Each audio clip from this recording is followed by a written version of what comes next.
ભગવાન અસીમ જય જયકાર હો. દાદા ભગવાનના અસીમ જય જયકાર હો. દાદા ભગવાન અસીમ જય જયકાર હો. દાદા ભગવાનના અસીમ જય જયકાર હો. દાદા ભગવાન અસીમ જય જયકાર હો. દાદા ભગવાનના અસીમ જય જયકાર હો. દાદા ભગવાન અસીમ જય. અને ગૃહસ્થો એ પણ સંસાર કહેવાય. જ્યાં સુધી અહંકાર છે, હું કરું છું અને હું જ મયંકભાઈ છું, ત્યાં સુધી એનો સંસાર જ છે. પછી ગમે તેવા ત્યાગી હોય, સાધુ હોય, આચાર્ય હોય, ગમે તે હોય, પણ જ્યાં સુધી દેહાધ્યાસ છે ત્યાં સુધી સંસાર જ છે. આ દેહ એ જ હું છું. પછી હું સાધુ છું, આચાર્ય છું, તપસ્વી છું, મુનિ છું, ગમે તે તમે કરો, પણ છો કેમાં? તો કે દેહાધ્યાસમાં. અને દેહાધ્યાસ છે ત્યાં સુધી રાગ દ્વેષ છે, એને જ સંસાર કહેવાય છે. જ્યાં રાગ દ્વેષ નથી એને સંસાર જ નથી. જનક વિદેહી રાજા આટલા મોટા મહેલની અંદર રહે, કેટલી બધી રાણીઓ, ખાય પીવે, મહેલના બધા સુખ સગવડો, સાહેબીઓ, તો પણ જ્ઞાની જુએ તો કે બિલકુલ એક મિનિટ પણ એ સંસારમાં રહેતા નથી કે છે. હવે આપણે જોઈએ તો શું લાગે? અરે આટલા બધા વૈભવોની વચ્ચે, વિલાસની વચ્ચે રહે છે, આ ખાય છે, પીવે છે, આટલી બધી સરસ કપડાં પહેરે, દાગીના પહેરે, ઘરેણાં પહેરે, બધું કેટલી બધી આ કરે છે, તમે કહો સંસારમાં નથી? તો કે ના, તમારી દ્રષ્ટિ અને જ્ઞાનીની દ્રષ્ટિ બેમાં ફેર છે. જ્ઞાની આ વસ્તુઓને સંસાર નથી કહેતા, એની અંદર જે રાગ દ્વેષ છે એને સંસાર કહે છે. અને આપણે સામાન્ય રીતે શું માનીએ છીએ કે આ બધી વસ્તુઓને સંસાર માનીએ છીએ. અને એટલે તો જગતના લોકો એને છોડે છે. પત્નીને સંસાર માને છે, પતિને સંસાર માને છે, પૈસાને સંસાર માને છે, ઘર-બારને સંસાર માને છે, છોકરાઓને, એ બધું એટલે છોડે છે. એને શું થાય છે કે આના લીધે હું બંધાયેલો છું, એટલે છોડે છે. ખરેખર સંસાર શું છે? તો કે તને રાગ દ્વેષ થાય છે માટે સંસાર છે. પણ જો રાગ દ્વેષ જતા રહ્યા તો જ્ઞાનીને માટે હવે એ સંસાર છે જ નહીં. જેમ દાદા ભગવાન આપણને કહ્યું ને, આપણે આપણી વાઈફની સાથે બહાર ગયેલા હોય, કોઈ પૂછે કે ભાઈ આ કોણ છે, તમે ઓળખાણ આપો, તો વ્યવહારમાં તમે બોલો કે આ ભાઈ મારા ધર્મપત્ની છે, મારા વાઈફ છે. અને એ બોલો ત્યારે તમે અંદર શું માનો છો? તો કે ના, મારી ફાઇલ છે અંદર. તો અંદર જે તમે માનો છો કે આ ફાઇલ છે, એની દાદા ભગવાન અને જ્ઞાનીઓ શું કહે છે? આ શુદ્ધ વ્યવહાર થયો કહેવાય. વ્યવહારમાં તમે બોલો છો કે આ મારા ધર્મપત્ની છે, પણ તમે માનો છો શું? તો કે આ ફાઇલ છે, એની અંદર શુદ્ધાત્મા છે. એટલે તમે શુદ્ધ વ્યવહારમાં છો. વ્યવહારની અંદર જો તમે બોલો કે શુદ્ધાત્મા છે, આ ફાઇલ નંબર 2 છે, તો પાછી ભૂલ કરી. તમારે જે માનવાનું છે, અંદર સમજવાનું છે, એ વ્યવહારમાં બોલવાનું નહીં. અને વ્યવહારમાં જે બોલીએ છે આપણે, એ અંદર સમજવાનું નહીં. એવું બોલવાનું ખરું, આ મારો દીકરો છે, આ મારી દીકરી છે, આ મારા દીકરાનો દીકરી છે, બધું કરવાનું. પણ અંદર માનવાનું શું? તો કે ના, એની અંદર એ શુદ્ધાત્મા છે, હું શુદ્ધાત્મા છું. તમે તમારી દીકરાઓને રમાડો, દીકરાના રમાડો, છતાં પણ અંદર પેલી સમજ રહી, તો જ્ઞાની કે છે આ શુદ્ધ વ્યવહારમાં છે. એટલે દાદા ભગવાન કહેતા ને, આ તો અક્રમ વિજ્ઞાન એટલે શું? તો કે શુદ્ધ વ્યવહાર અને શુદ્ધ નિશ્ચય. જ્યારે ક્રમિકની અંદર શું હોય? તો કે આ બધો વ્યવહારનો ત્યાગ કરતા કરતા કરતા કરતા આગળ જવાનું. એનો શુભ વ્યવહાર હોય, શુભ વ્યવહાર, સદવ્યવહાર એમાં આવે તો શુદ્ધમાં તો જ્ઞાની પણ ના આવે. ક્રમિક માર્ગના જ્ઞાની પણ એ શુદ્ધ વ્યવહારમાં ના આવે. કેમ? તો કે એને શુદ્ધાત્માનું ભાન થયેલું નથી. હજુ ત્યાગ કરવાનો પેલો અહંકાર રહ્યો છે કે હજુ આટલું મારે ત્યાગ કરવાનું છે, આટલું ત્યાગ કરવાનું છે, આ છોડવાનું છે. જ્યાં સુધી એને કંઈ પણ છોડવાનું હજુ છે ત્યાં સુધી પેલો અહંકાર છે અંદર હાજર. આપણને હવે કશું છોડવાનું રહ્યું જ નહીં. આપણને જે જ્ઞાની પુરુષની કૃપાથી જે આપણને શુદ્ધાત્માનું ભાન થયું એમાં શું થયું? તો કે અહંકાર અને મમતાનો ત્યાગ થઈ ગયો. જે બધું ત્યાગ કરવાનું થઈ ગયું. અને ગ્રહણ શું કરવાનું હતું? તો કે હું શુદ્ધાત્મા છું. એટલે બિલકુલ ત્યાગ અને ગ્રહણનો કોઈ કડાકૂટો રહ્યો નહીં. હવે મહાત્માઓનું જે વર્તન છે એ ઉચિત વ્યવહાર છે. ગુસ્સો થઈ જાય, ક્રોધ લાગે, ખાવાનું કંઈક મન થઈ જાય, જોઈને ખુશખુશાલ થઈ જાય, એના તરફ વધારે આકર્ષણ થાય, કોઈ વસ્તુ વધારે ખરીદીને લાવે, કોઈ જગ્યાએ ગયા હોય લગ્નનો પ્રોગ્રામ હોય તેની અંદર મજા કરે, ડાન્સ કરે, બધું ગમે તે કરે છે ને. પણ એ કયો વ્યવહાર છે? ઉચિત વ્યવહાર. અશુભ, શુભ, સદવ્યવહાર બધામાંથી બહાર આવીને ક્યાં આવ્યો? ઉચિત વ્યવહાર ઉપર આવ્યો. હવે એ ઉચિત વ્યવહાર માંથી એને શુદ્ધ વ્યવહાર બાજુ જવાનું. બસ આટલા બધા પેલા જે વ્યવહારો છે એમાંથી આપણે ઠીક ઉપર આપણને મૂકી દીધા ઉચિત વ્યવહાર સુધી. ઘણી વાર મહાત્માને લાગે 5 વર્ષ થયા, 10 વર્ષ થયા તો કંઈ ફેરફાર થતો નથી બહાર. તો કે ના, આપણે જે ફેરફાર પેલો વર્તનનો જોઈએ છે ને એ આપણી જોવાની જે ભૂલ છે. એકનું એક જ વર્તન ચાલતું હોય પણ હવે આજે અંદરનું જે આપણું જે અભિપ્રાય છે, આપણું ગમવાપણું ના ગમવાપણું એ બદલાઈ ગયું છે. પહેલા લગ્નમાં જતા હતા અને હવે લગ્નમાં જઈએ છીએ એનો રસ બદલાઈ ગયો છે, અંદર બદલાઈ ગયું છે. અને એ જે અંદર બદલાયું ને એને જ્ઞાનીઓ વ્યવહાર કહે છે.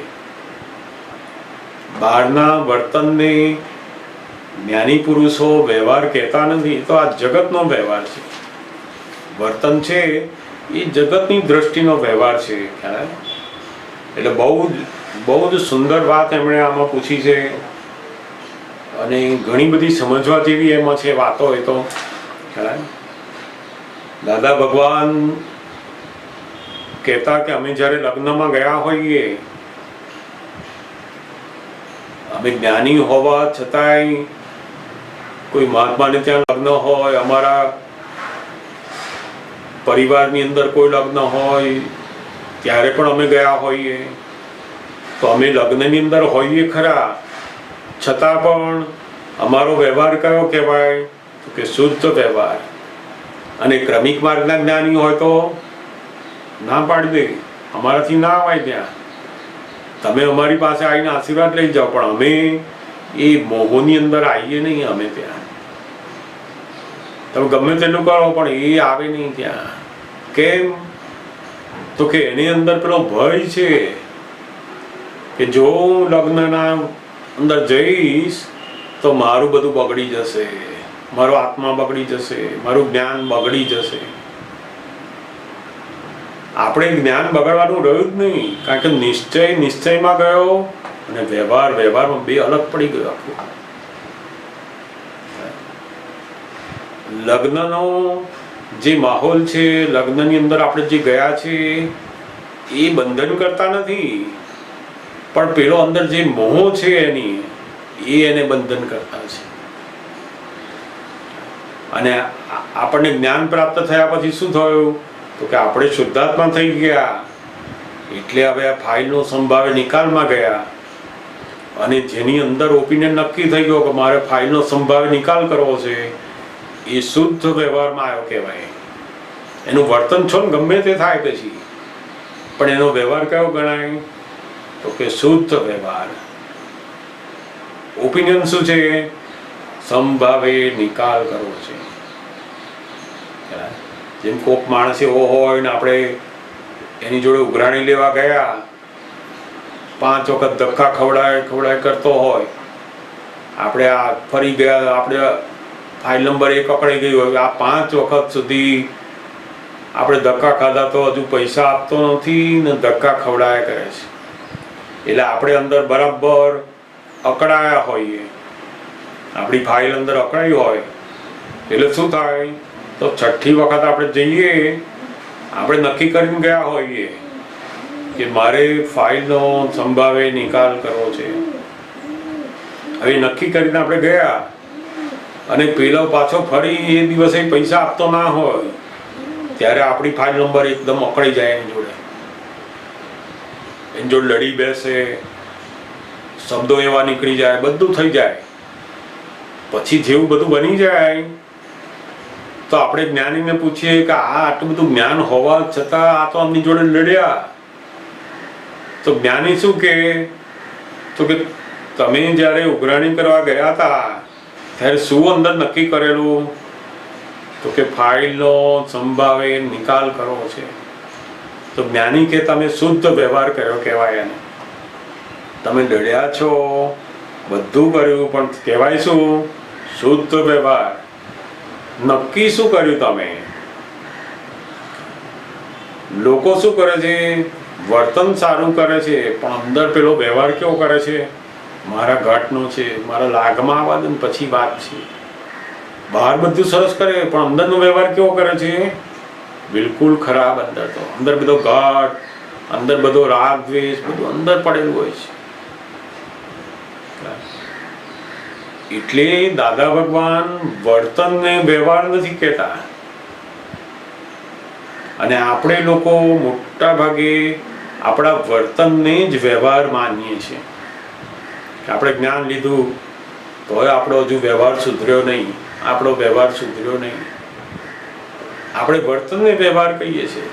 મહાત્માઓનું વર્તન જોઈએ, અને આ મહાત્મા 10 વર્ષથી આ બધું જ્ઞાનનું પૂછ કરે છે, પણ એમનું વર્તન તો જો, એમનો વ્યવહાર તો જો. કે એમના ઘરે તો જો આટલા ઝઘડા છે, એમના ઘરે જો એમનો દીકરા એની જોડે આમ છે, એમની વાઈફ જોડે આમ છે.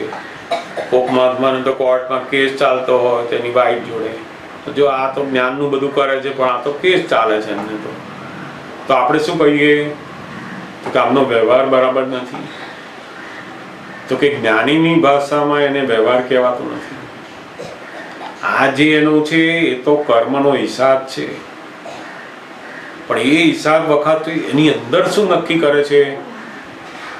સંભાવે નિકાલ કરવાનો છે. મારે કોર્ટમાં જઉં છું, પણ મારે સંભાવે નિકાલ કરવો છે. મારે તો અંદર છે જ. અને એ જેટલું અંદર નક્કી એનું, એટલો એનો શુદ્ધ વ્યવહાર બનતો જાય. ત્યાંય જાય છે, શુદ્ધાત્મા જુએ છે, બધામાં પોતે શુદ્ધાત્મા તરીકે રહે છે. જેટલો એ આજ્ઞાના ઉપયોગમાં રહ્યો એટલો એનો શુદ્ધ વ્યવહાર બનતો ગયો. બહાર વર્તન ગમે તેવું છે, પણ વ્યવહાર કયો છે? તો કે એનું જાગૃતિ શેમાં વર્તે છે અંદર? તો કે સંભાવે નિકાલમાં, શુદ્ધાત્મા જોવામાં. તો એ શુદ્ધ વ્યવહાર છે. સમજાય ને? એટલે આ બહુ વ્યવહાર ક્યારે કહેવાય? તો કે નિશ્ચય પ્રાપ્ત થયા પછી જ વ્યવહાર કહેવાય. હું શુદ્ધાત્મા છું એ રિયલ વ્યૂ પોઈન્ટથી નક્કી થયું પછી જ આ Mayankbhai by relative view point વ્યવહાર થયો. જ્યાં સુધી હું જ મયંકભાઈ હતો ત્યાં સુધી સંસાર હતો. હવે વ્યવહાર અને નિશ્ચય થયો, તો કે નિશ્ચય પ્રાપ્ત થયો. હું શુદ્ધાત્મા છું એ નિશ્ચય પ્રાપ્ત થયો. અને બાકી શું રહ્યો? તો કે એ બાકીનું જે બધું આત્મા સિવાયનું રહ્યો એ બધો વ્યવહાર. હવે વ્યવહાર એટલે વર્તન નહીં. વ્યવહાર એટલે આપણે જે પૂર્વે જે બધા હિસાબો લઈને આવ્યા છીએ એ હિસાબો હવે નીકળે અને એ વખતે આપણો જે ઓપિનિયન છે અંદર એને જ્ઞાની વ્યવહાર કહે છે. એટલે બહુ જ સુંદર સમજાયું હશે. આ ઘણી બધી બાબતોમાં દાદા ભગવાનનું જે આખું વ્યવહાર વિશેનું જે દર્શન છે બહુ જ સમજવા જેવું છે. મહાત્માઓને બહુ અદ્ભુત આ દશા ઉપર મૂક્યા છે, ઉચિત વ્યવહાર ઉપર. બહુ સુંદર આ વાત છે, સમજાઈ હશે. અને આમાંથી કોઈને કોઈ પ્રશ્ન હોય તો જરૂરથી પૂછી શકાય. બીજા કોઈ પ્રશ્નો પણ હોય તો. હા, જય સચ્ચિદાનંદ. સામાયિક કર્યા વગર બરાબર. મોક્ષ માર્ગ અટકે કે કેમ? બિલકુલ બિલકુલ ના અટકે. સામાયિક કરવાથી જ મોક્ષે જવાય એવો કોઈ નિયમ નથી જ્ઞાનીઓનો. બરોબર. જ્ઞાનીઓનો તો એક જ નિયમ છે કે જે જ્ઞાની પુરુષની આજ્ઞામાં રહે એ મોક્ષે જાય.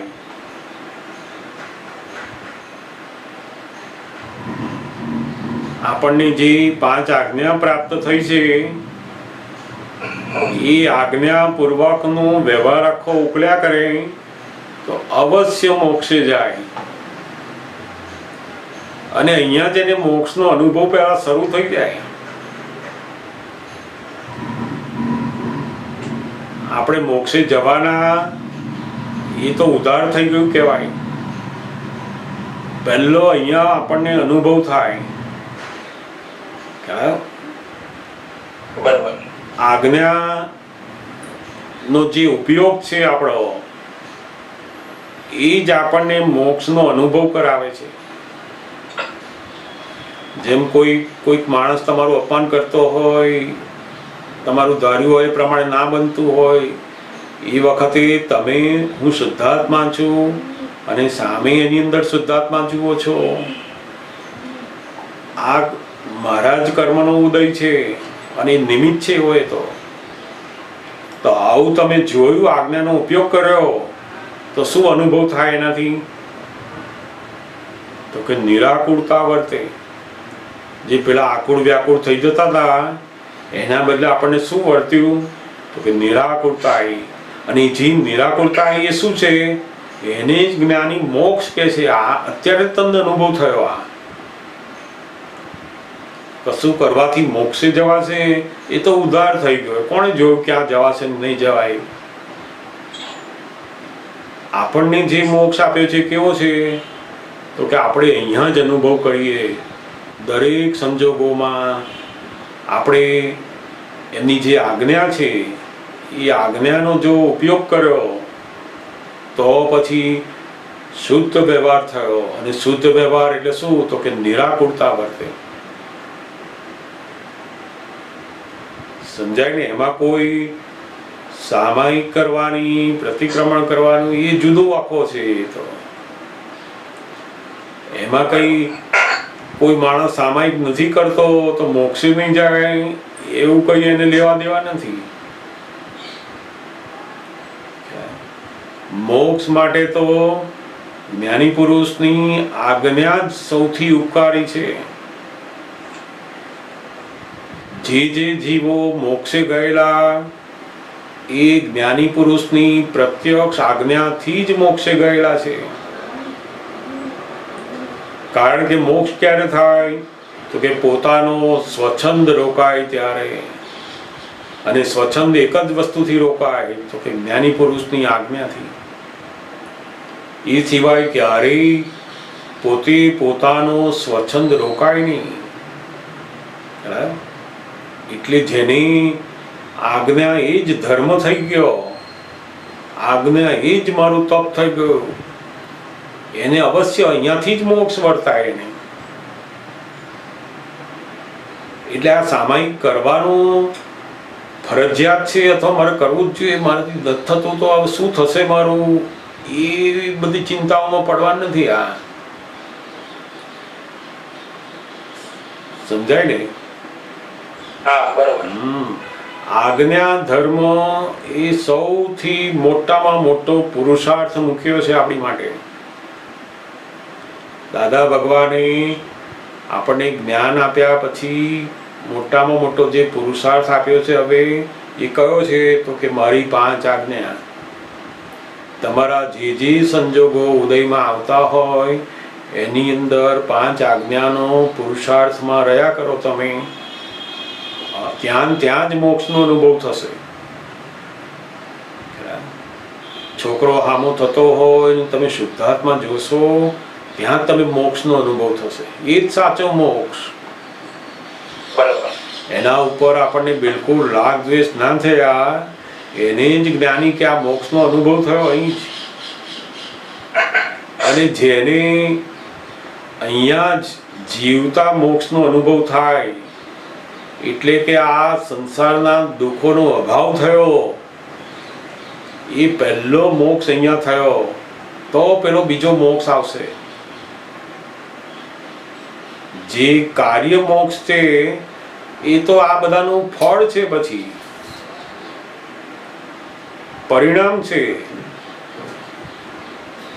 જેમ પરીક્ષા આપી હોય તો રિઝલ્ટ આવે ને, અહીંયા જ એના રાગ દ્વેષ ગયા ના હોય અને પછી એ એવું માને કે મને પેલું પરિણામ મળે મોક્ષનું, તો ક્યારે મળે? તો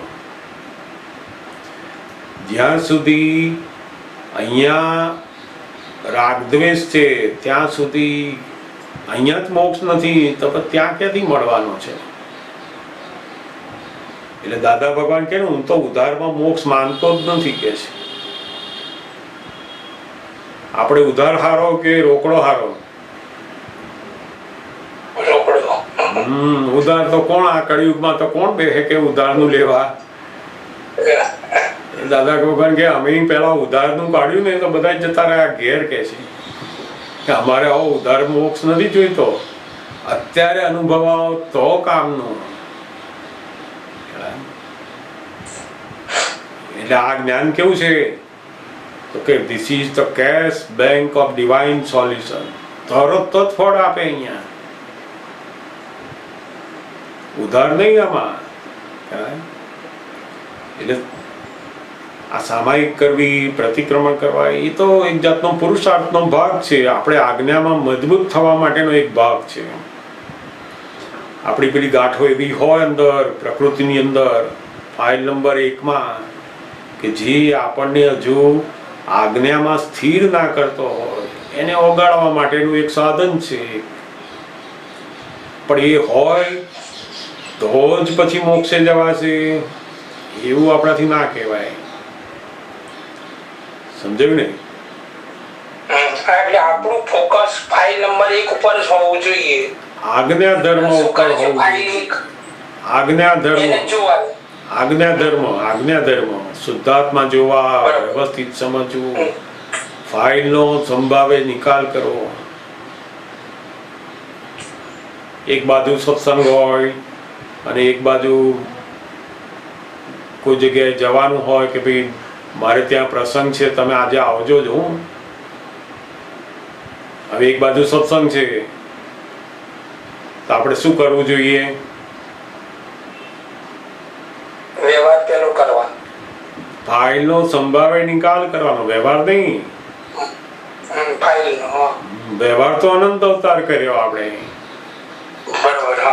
હવે ફાઇલનો સંભાવે નિકાલ કરવાનો એટલે જ્ઞાની પુરુષની આજ્ઞામાં રહ્યા એ આપણે મોક્ષનું કારણ થયું. આપણું પેલું સત્સંગમાં ગયા હોત તો મોક્ષનું કારણ ના થાત એ વખતે. સમજાય ને? ફાઇલનો સંભાવે નિકાલ એમાં ગયા આપણે, એ મોક્ષનું કારણ. આ મોક્ષ આનાથી જ મોક્ષ મળશે.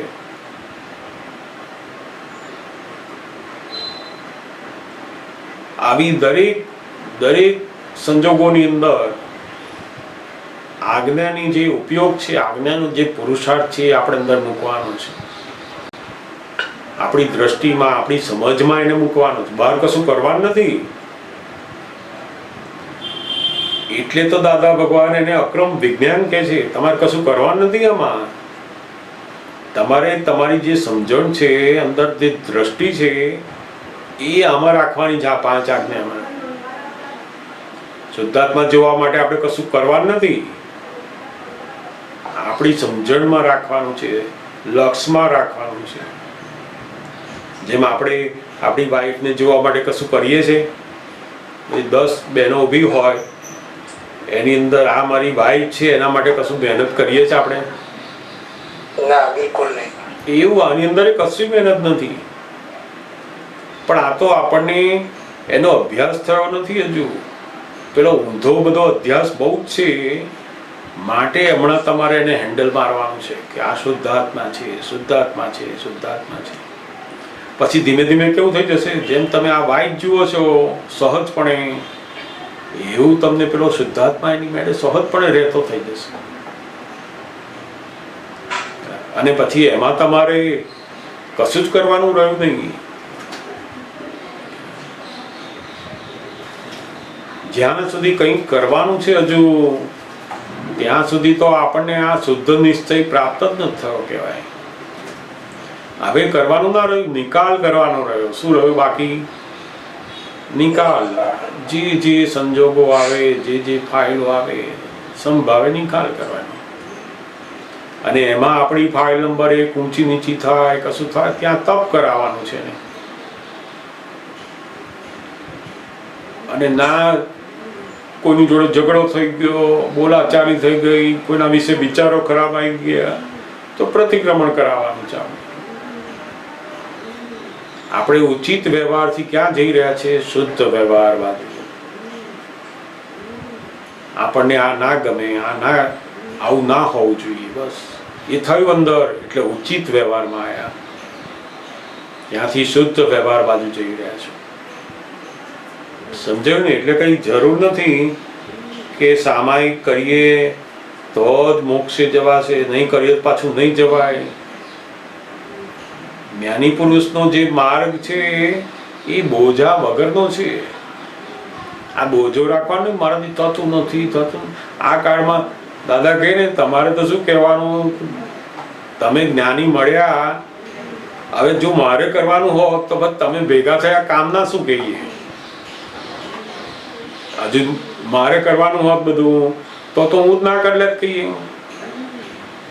આપણે તો ઉડતું હવે દાદા ભગવાનને કહેવાનું કે તમે મને મળ્યા છો, તમે જ્ઞાન આપ્યું છે, મારે કરવાનું નહીં, તમારે બધું કરવાનું કહીએ. આપણે તો કહેવાનું કે હવે તમારી જે આજ્ઞા છે એ આજ્ઞાનો ઉપયોગ નિરંતર મારા માથા ઉપર છે, મારે બીજું કરવાનું રહ્યું નહીં. આજ્ઞા ધર્મની અંદર રહેવાનું રહ્યું, બસ. સમજાયું ને? બહુ સુંદર. જય સચ્ચિદાનંદ.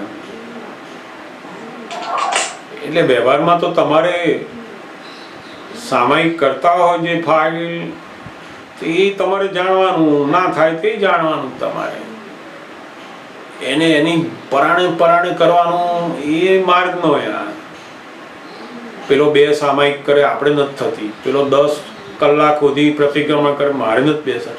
તે એવું કરવાનું નથી. આ બધું આ કંઈ કોઈનું અનુકરણ કરવાનું, પરાણે પ્રકૃતિ બેસતી ના બેહાડવાનું, એવું કામ નથી. આ બધું આ સમજવાનો માર્ગ છે. કોઈ ક્રિયા કરવાનો માર્ગ નથી.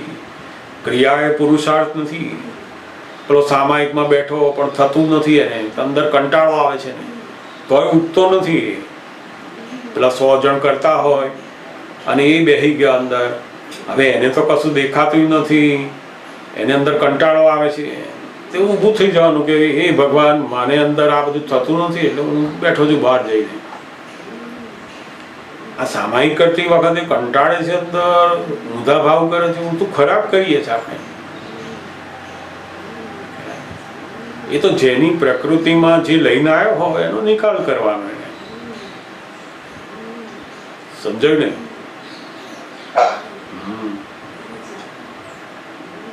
દેખાદેખીનું વસ્તુઓ નથી આ બધી, અને કરવાની વસ્તુઓ નથી આ બધી. આ એ ક્રિયા માત્ર પર સત્તા છે. હા, અને એ પરસત્તાથી મોક્ષે જવાય એવો કાયદો ના હોય. બરોબર.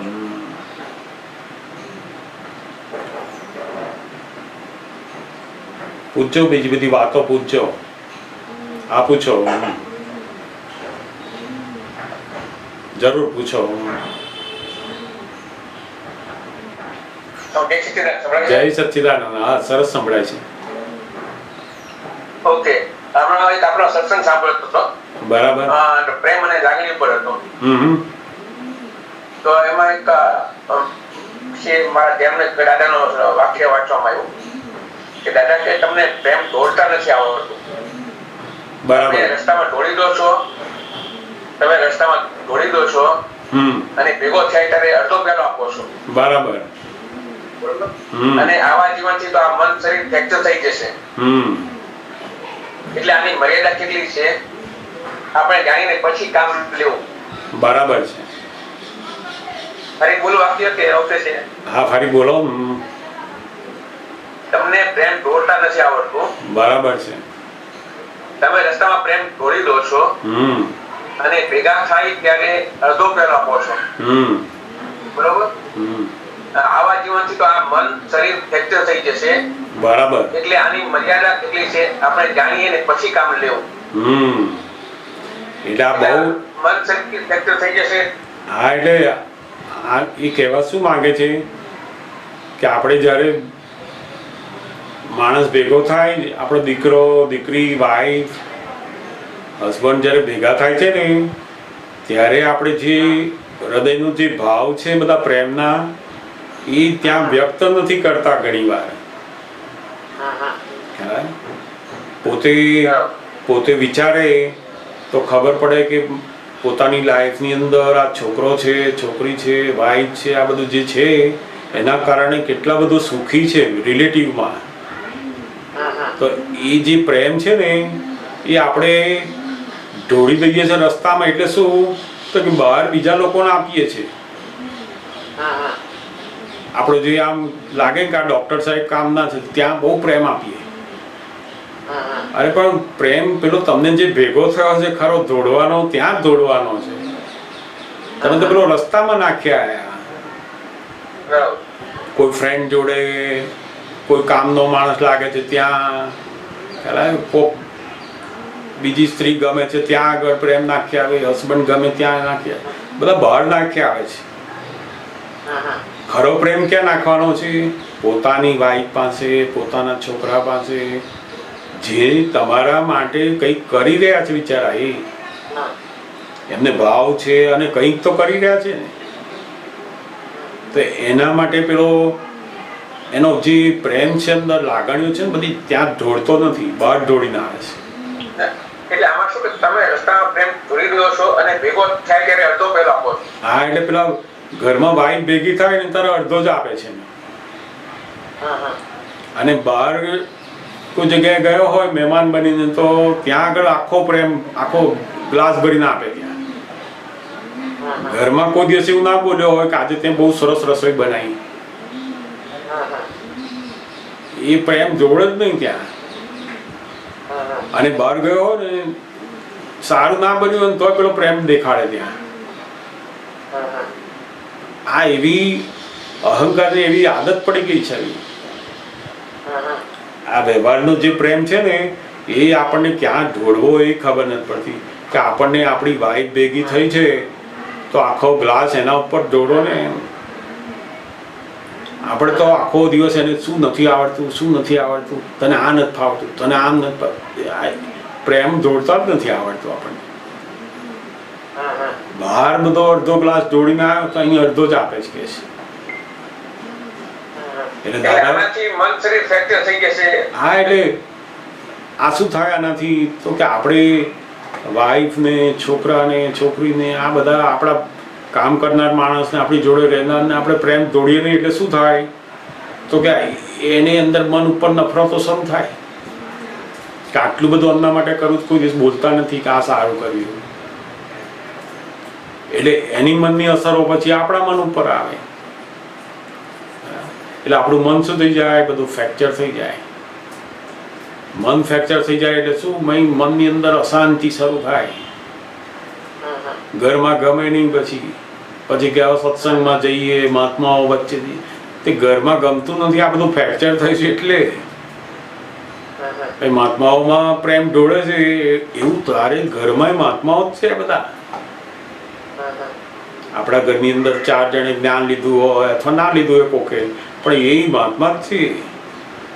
હવે એને એવી રીતના રહો, અહીં પ્રેમ ઢોળો. હવે હમણાં આપણે કોઈ જગ્યાએ ગયા હોય, બધા મહાત્માઓ હોય, તો તમે એમની સેવા કરતા હોય, પીરસતા હોય, જમાડતા હોય, કંઈ કામ કરતા હોય, તો કેટલો બધો પ્રેમ હોય અંદર.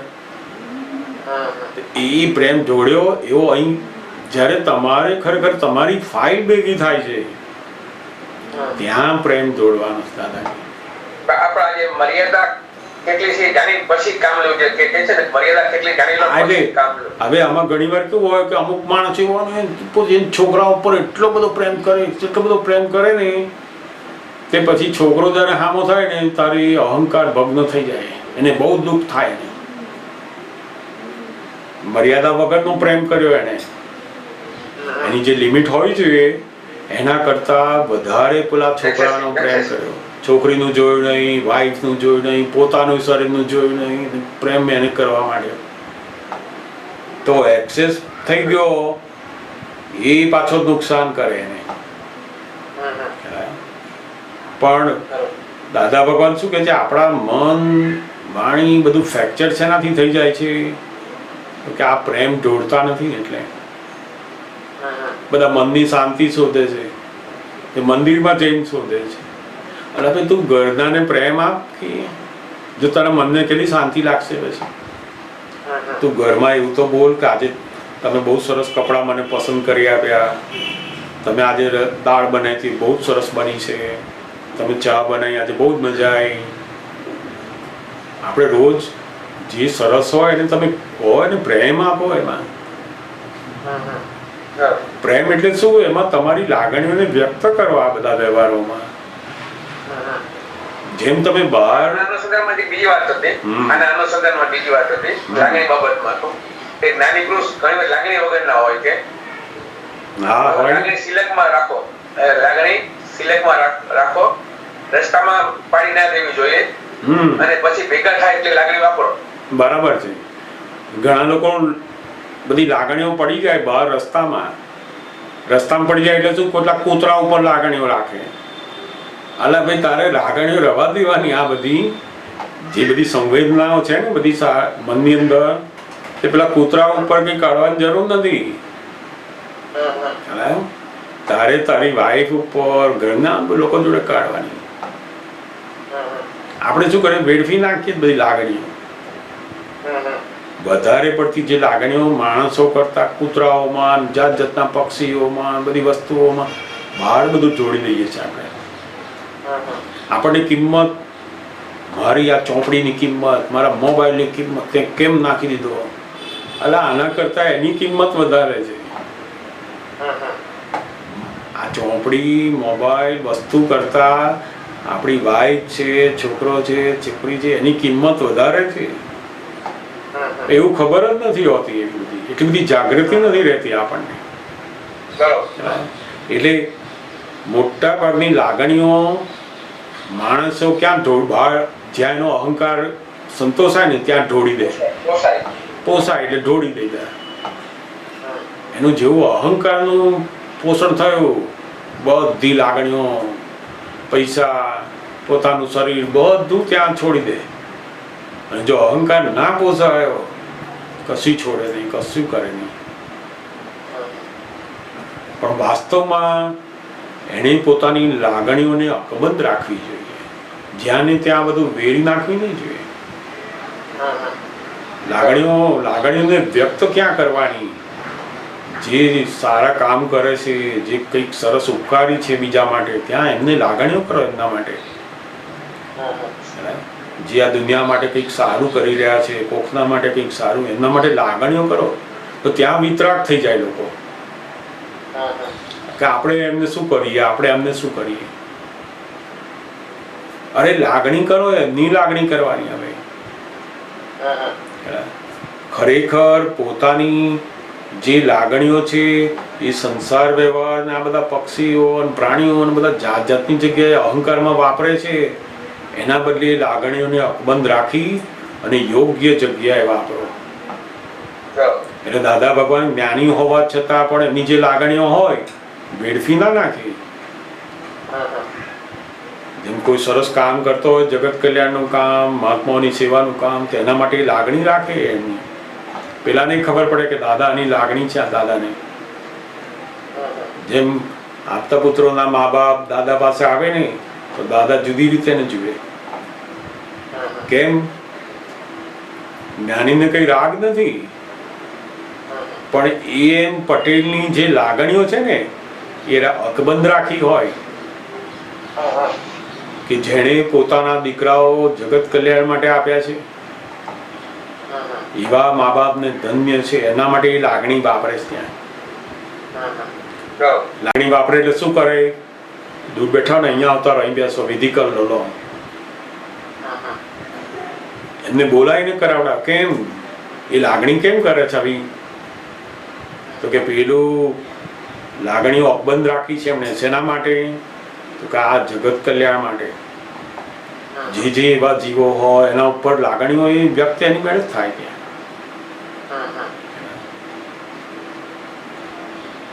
બહુ બહુ આ બધું જેમ જેમ આપણને ઝીણવટથી અંદર સમજાતું જાય ને તો આપણને એમ લાગે કે ઓ દાદા ભગવાન કેટલા અદ્ભુત છે, અદ્ભુત છે, અદ્ભુત છે. જય સચ્ચિદાનંદ. જરૂર જરૂર જરૂર પૂછો. બધા દરેક વાતો બધી પૂછાય. એમ કરતા કરતા આપણને સરસ દાદા ભગવાનની બધી સમજણો આપણને ફિટ થતી જાય અને બહુ જ સુંદર આપણા જીવનમાં કામ લાગે. પાછી પૂછજો, બીજા કોઈને પણ પૂછવો તો પૂછો. એમ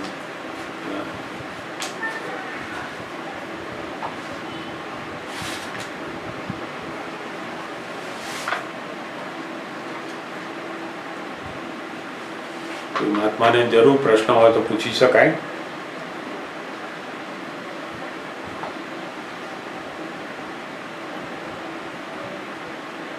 બીજું કોઈ છે કે પૂછું? પૂછો, જરૂર જરૂર પૂછો ને. ત્યાં સુધી કોઈ બીજા હશે તો જરૂરથી પૂછશે એ લોકો. એક વાક્ય છે, કસાઈ સહિત પ્રરૂપણા કરવી એ નરકને જવાની નિશાની છે. પ્રરૂપણા એટલે શું? અને પછી આગળ કહે છે કે જેનામાં ક્રોધ, માન, માયા, લોભ દેખાય નહીં, હું દેખાય નહીં, ત્યાં વાત સાંભળજો. બરાબર થશે, નહીં તો મોક્ષ થવાનો નથી. સાચી વાત છે, સાચી વાત. પ્રરૂપણા એટલે શું? કસાઈ રહી પ્રરૂપણા કરે. પ્રરૂપણા એટલે શું? હા, એટલે પ્રરૂપણા એટલે શું? પ્રેરક કરવું. આપણે કોઈને પ્રેરણા કરવી. આપણે જે જ્ઞાન જાણતા હોય એ જ્ઞાન બાજુ લઈ જવા માટે બીજાને પ્રેરણા કરવી. એટલે પ્રેરણા આપવી હોય તો કઈ દશા જોઈએ આપણે? તો કે કશાય રહિતની જોઈએ. કોઈને આપણે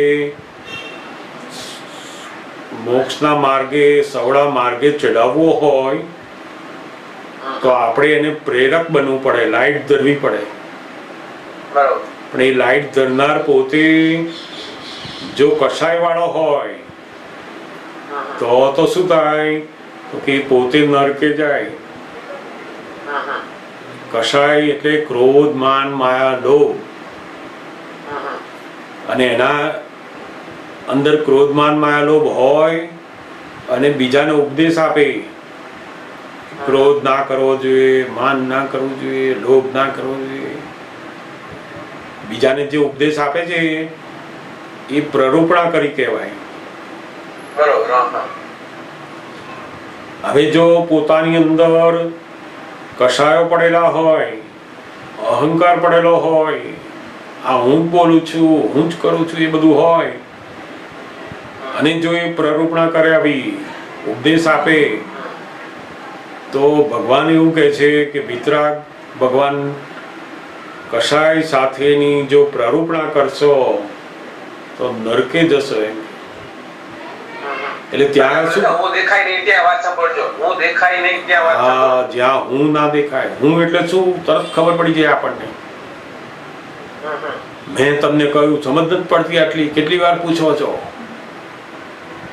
આટલા દિવસથી સત્સંગમાં પણ વાત સમજાતી નથી, એ બધું હું દેખાયું કહેવાય. બરોબર.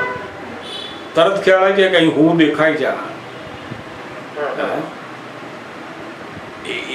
એ વાત સમજાવવા માટે જેમ પેલા વકીલ કેવું કરે, પોતાની વાતને સાચી કરવા માટે આટલી સમજ ના પડી, આમ છે તેમ છે, આમ ફેરવે તેમ ફેરવે, બધી ગોળ ગોળ ગોળ ફેરવી એ વાતને છોડે નહીં. જ્યાં સુધી તમે ના કહો કે મને સમજાવ્યું નથી ત્યાં સુધી છોડે નહીં. એ હું દેખાય છે. આ શું દેખાય છે?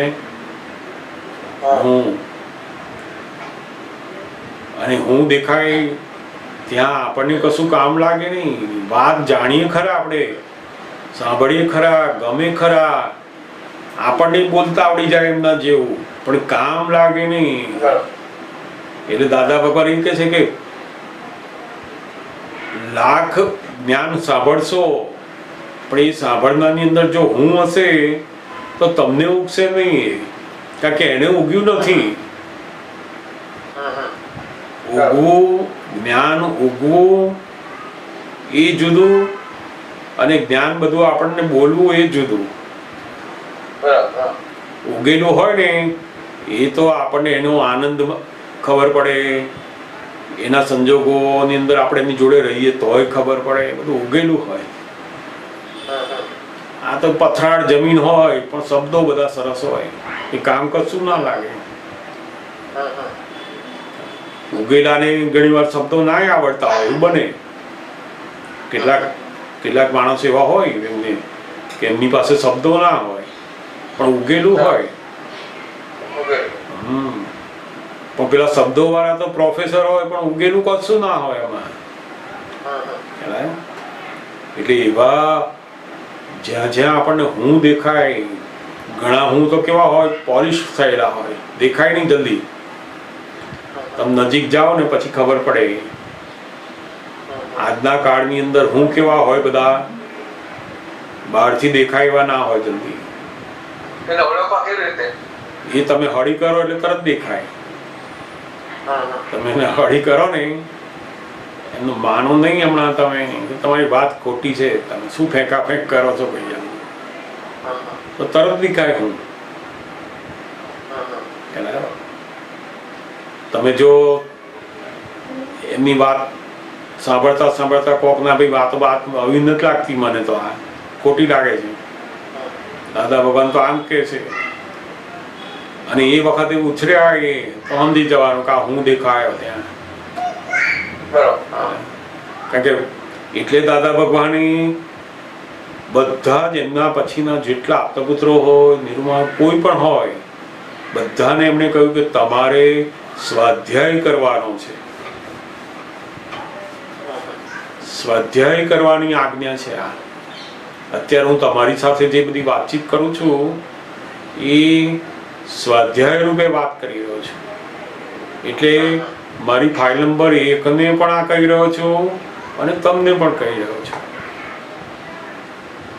હું પામી ગયો છું, પૂરેપૂરું થઈ ગયું તમને કહું છું એવું નથી. સમજાય ને? સ્વાધ્યાય દાદા ભગવાનનું આવું દર્શન છે, આવું સમજણ છે, જ્ઞાની પુરુષની આવી વાત છે, એને આપણે સમજીએ છીએ બંને જણા. એને સ્વાધ્યાય કહેવાય છે. અને એ સ્વાધ્યાય એ જ પોતાનું કલ્યાણ કરનાર છે. જો પેલો હું સ્વાધ્યાયમાંથી બહાર નીકળી ગયો કે હું પામી ગયો છું ને આ લોકોને બાકી છે હજુ, તો પેલું પાછું હું દેખાયો પાછું. એટલે આ હું પછી સચવાયો નહીં. જ્યાં સુધી એ હું આજ્ઞાધીનપણે રહીને કર્યા કરે છે ત્યાં સુધી એમાં કલ્યાણ છે દરેક બાબતમાં. એને તો પછી અમારા જેવા તો દાદાની કોઈને કઈ સામાન્ય વાત કરે તો કરી ન શકાય કે કરી શકાય કે ના કરાય, આપણે કરાય. લિમિટેશન શું, મર્યાદા શું? આપણે તો આપણે ફાઇલનો સંભાળ નિકાલમાં કરવું. આપણે પહેલું કામ તો આપણે આપણું પોતાનું પહેલા કરી લેવું. એટલે અમારા જેવા કસાઈ તો ગયા ન હોય. ના, કસાઈ ગયેલા છે તમારા, પણ હજુ ડિસ્ચાર્જ ભાગના જે બધા કસાયો છે ત્યાં આગળ આપણે ધીરજ ધરવાની જરૂર છે. બરોબર. આપણને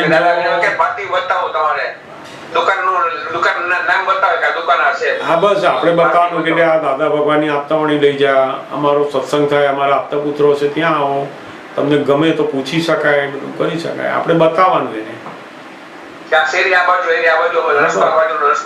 એ બહુ મોટું કામ છે.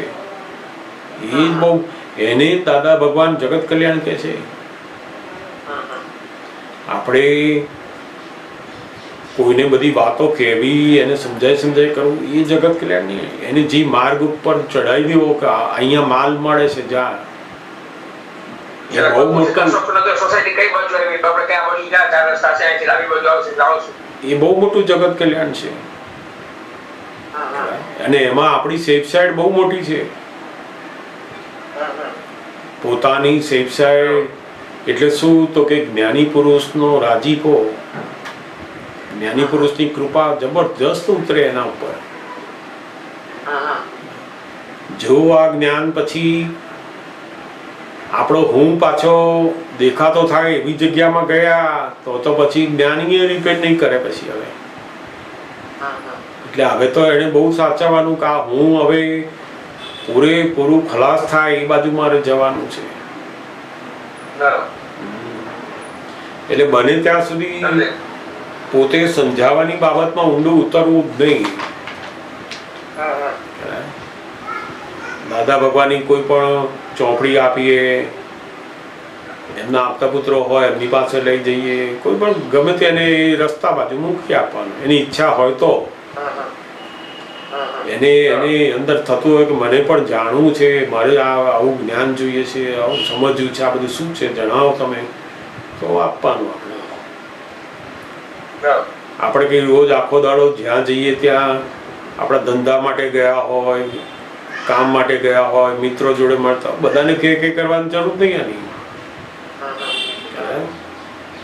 એ તો પેલો અહંકાર ઉછળ્યો કહેવાય, હું બહાર નીકળ્યો, એવું નહીં કરવાનું. તો જેને જરૂર હોય એની મેળે આપણે ભાવના રાખવાની અંદર કે મારા મિત્રો, મારા સગાવાલાઓ, મારા પરિવારના બધા લોકો જ્ઞાન પામ્યા. હું સરસ દાદાનું બધું. એટલે આવી ભાવનાથી આપણે આપણા સત્સંગની લિંક મોકલીએ તો એક આપણો પેલું કલ્યાણના કામમાં જ કહેવાય કે સત્સંગની લિંક મોકલી આપણે. હા, એ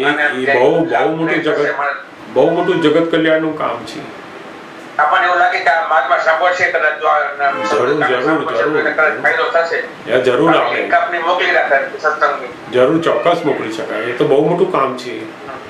આપણે એવા નિમિત્ત ભાવે મોકલવાની. આપણે જે મહાત્માઓને જરૂર મોકલાય, જરૂર મોકલાય, આપણાથી થાય એવું બધું. અને એ આપણે કરતા ભાવે નથી કરતા. આપણે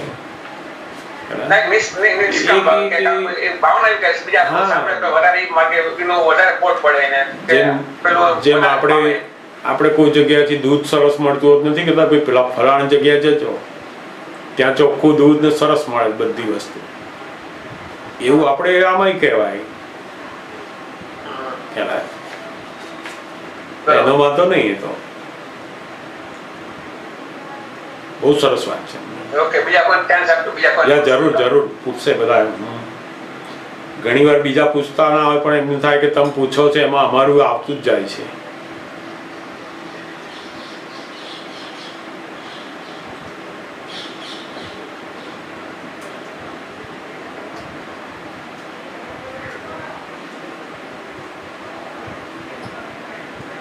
પૂછો બીજા મહાત્માઓને કઈ વાત પૂછવી હોય તો પૂછો જરૂરથી.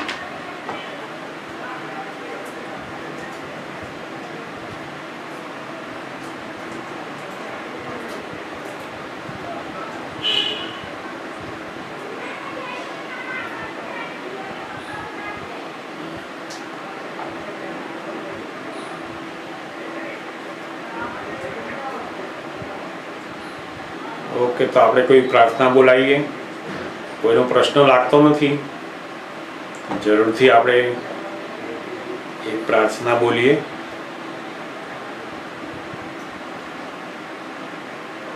હે અંતર્યામી પરમાત્મા, આપ દરેક જીવ માત્રમાં બિરાજમાન છો, તેમજ મારામાં પણ બિરાજેલા છો. આપનું સ્વરૂપ તે જ મારું સ્વરૂપ છે. મારું સ્વરૂપ શુદ્ધાત્મા છે. હે શુદ્ધાત્મા ભગવાન, હું આપને અભેદ ભાવે અત્યંત ભક્તિપૂર્વક નમસ્કાર કરું છું. અજ્ઞાનતાએ કરીને મેં જે દોષો કર્યા છે તે સર્વ દોષોને આપની સમક્ષ જાહેર કરું છું. તેનો હૃદયપૂર્વક ખૂબ પસ્તાવો કરું છું અને આપની પાસે ક્ષમા પ્રાર્થું છું. હે પ્રભુ, મને ક્ષમા કરો, ક્ષમા કરો, ક્ષમા કરો, અને ફરીથી એવા દોષો ક્યારેય પણ ના કરો એવી આપ મને શક્તિ આપો. હે શુદ્ધાત્મા ભગવાન, આપ એવી કૃપા કરો કે અમને ભેદભાવ છૂટી જાય અને અભેદ સ્વરૂપ પ્રાપ્ત થાય. અમે તમારામાં અભેદ સ્વરૂપે તન્મયાકાર રહીએ. જય સચ્ચિદાનંદ, જય સચ્ચિદાનંદ, જય સચ્ચિદાનંદ. જય સચ્ચિદાનંદ. આપણી પાસે હજુ 5-10 મિનિટ છે. આપણી પાસે 5-10 મિનિટ છે હજુ. જો કોઈને કંઈ પૂછવાની વાત હોય તો જરૂર લઈએ. જય સચ્ચિદાનંદ.